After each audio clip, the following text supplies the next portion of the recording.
Hello, I am Frank Nunez, and today I am going to be doing an analysis on the editing of the short documentary, The Tables. The Table is about a huge group of people, both veterans and new-timers, all from different parts, different backgrounds, ethnicities. They all are coming together to try to murk each other on the table. That's right. The Tables is directed by John Bunning? I don't know. It's one of those. It's also edited by Karen Cortez.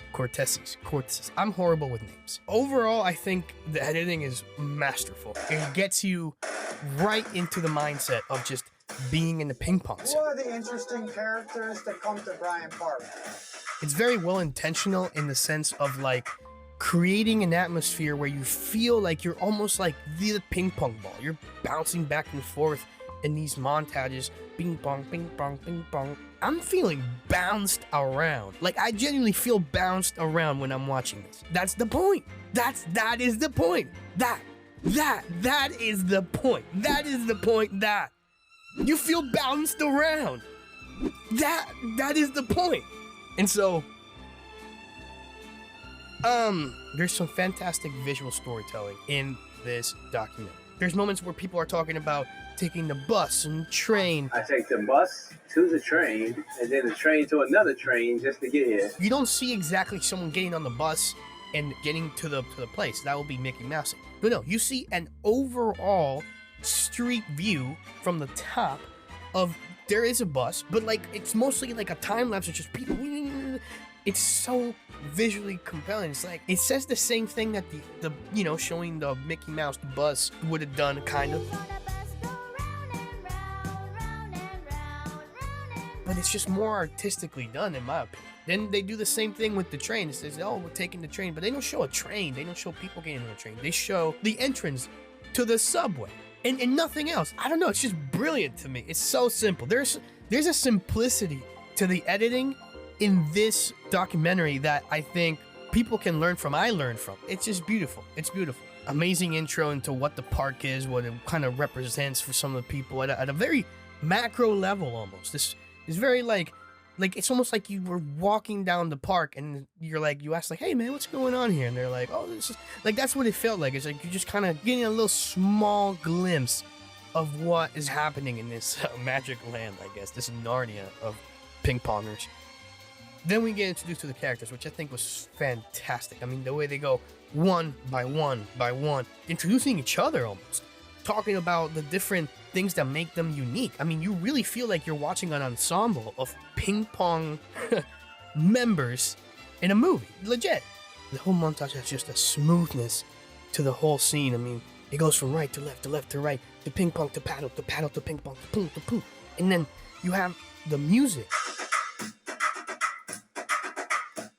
The use of drums in this specific film, I think it's so perfect because then you're able to utilize those drums in order to help you change between cuts in a way that makes it feel so satisfying. I also think that the drums help the audience sort of understand the intensity. He is the rock of the park. He's always there. You can trust him to be what it's like to be at those tables. Great way to introduce the characters, having them feed off each other, say who each other is who, and then ended up with the big main character, Greg.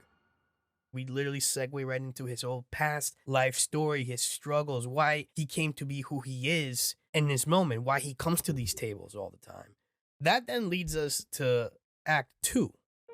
Oh, yeah. We got the pros. The pros are coming. The regular guys, we call ourselves the After 7 guys.